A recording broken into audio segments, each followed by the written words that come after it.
राधे कृष्ण दोस्तों। आषाढ़ मास का शुभ गुरुवार। आषाढ़ मास के गुरुवार में हमें क्या करना चाहिए ये मैं आपको इस वीडियो में बताऊंगी। और कौन सा नक्षत्र है, हमें किस पेड़ की पूजा करनी चाहिए ये भी मैं आपको इस वीडियो में बताऊंगी। तो आषाढ़ मास का गुरुवार है। आप अपने नहाने के पानी में ध्यान रहे, आपको नहाने के पानी में आपको हल्दी ज़रूर डालनी है। थोड़ी सी हल्दी, चुटकी भर हल्दी डाल के स्नान करिए। और सूर्य भगवान को जो अर्घ देंगे उसको पीतल के लोटे में भी चुटकी भर हल्दी डाल के और गंगा जल डाल के पूरा जल से भरने के बाद सूर्य भगवान को अर्घ दीजिए 6:30 बजे तक। अगर आप देते हैं तो 3 बार देना है। 8 बजे तक अगर आप देते हैं तो 4 बार देना। 8 बजे बाद आपको सूर्य भगवान को अर्घ नहीं देना है। ये मैं आपको हर वीडियो में बताती हूँ। इसलिए बताती हूँ कि अगर आप ये गलती करते आ रहे हैं तो इस गलती को बंद कर दीजिए। आप 8 बजे बाद सूर्य भगवान को प्रणाम करेंगे तो भी आपको बहुत फल मिलेगा। किसी भी प्राण प्रतिष्ठित राधा कृष्ण राम मंदिर या जो भी आपके लक्ष्मी नारायण मंदिर हो, विष्णु मंदिर कोई भी हो, वहाँ पर आप जितना हो उतना केले का शेक बना के केले का शेक थोड़ा चढ़ाइए और फिर ज़रूरतमंदों को केले का शेक पिलाइए। केले चढ़ाइए, नाशपाती चढ़ाइए या आम चढ़ाइए, कोई भी फल चढ़ाइए, लेकिन चढ़ाइए ज़रूर, क्योंकि अब ये कुछ दिन बचे हैं आषाढ़ मास के। अगर आप इसमें ये उपाय कर लेंगे तो आपको आषाढ़ मास का पूरा फल मिलेगा, इसलिए ज़रूर करिए। और किसी भी प्राण प्रतिष्ठित शिवलिंग जो आपके आसपास हो वहाँ पर केसर युक्त दूध आपको चढ़ाना है, अपनी मनोकामना बोलनी है।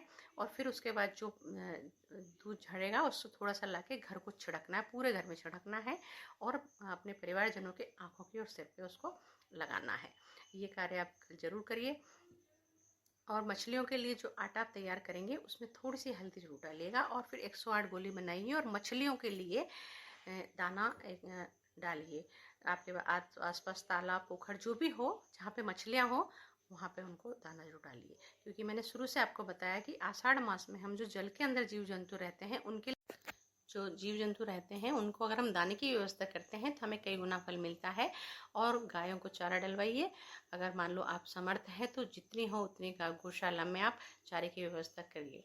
और हस्त नक्षत्र है। हस्त नक्षत्र का जो पेड़ होता है वो रीठा का पेड़ होता है, लेकिन अगर आपके आसपास रीठा का पेड़ नहीं है तो गुरुवार है, आप पीपल के पेड़ को, बड़ के पेड़ को, अशोक के पेड़ को और आंवले के पेड़ को, जितने भी पेड़ हैं हम उनमें प्रणाम कर सकते हैं, जल दे सकते हैं। चींटियों के लिए आटा, घी, शक्कर की व्यवस्था कर सकते हैं।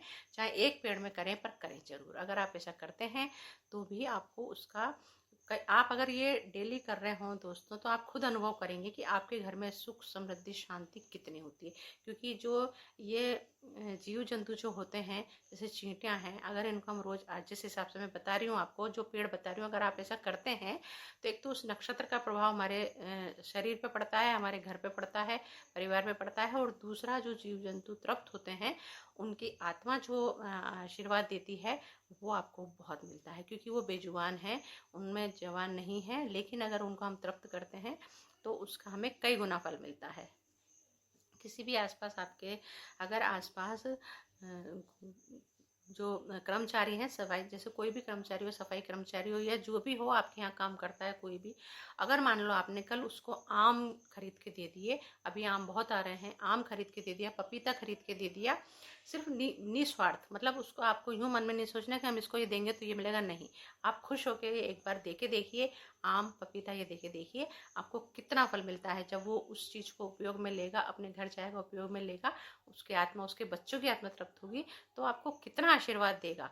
जो आत्मा से जो आशीर्वाद निकलता है वो कभी खाली नहीं जाता। 100% उसका असर होता है और आप 100% आप इस ये पुण्य कमाएं।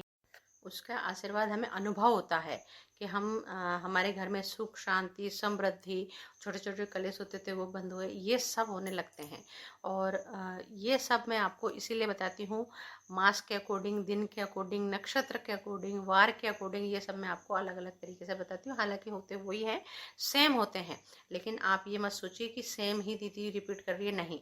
मैं हर गुरुवार, मतलब जो भी वार होता है उस वार का, उस दिन का नक्षत्र के हिसाब से मैं सारे कार्य आपको बताती हूँ। और कल आपका कोई विशेष कार्य है और आपको जाना है तो फिर थोड़ा सा एक दीपक लीजिए, मिट्टी का दीपक आपको लेना है, उसमें कच्चे दूध की 1-2 बूंद डालिए, उसमें हल्दी डालिए और उसको अपने आज्ञा चक्र पर लगा के किसी भी काम के लिए निकल जाइए। 100% आपका कार्य सक्सेसफुल होगा। ये छोटे छोटे उपाय हैं, करके देखिए। मेरे वीडियो पसंद आ रहा है तो लाइक कीजिए, शेयर कीजिए, और नए नए हैं तो सब्सक्राइब कीजिए।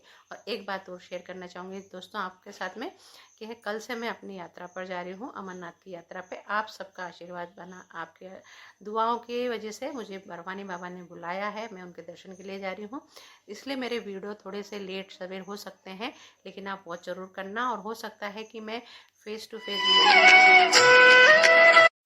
हो सकता है कि मैं सामने नहीं आके वीडियो बनाऊं, लेकिन वीडियो जरूर, चाहे थोड़ा देर से हो जल्दी हो, पर वीडियो जरूर अपलोड होंगे सावन के महीने में भी। तो आप जरूर वॉच करिए, लाइक कीजिए, शेयर कीजिए, सब्सक्राइब कीजिए। नए नए हैं तो छोटे वीडियो भी देखिए, और कमेंट बॉक्स में राधे राधे जरूर लिखिए। धन्यवाद।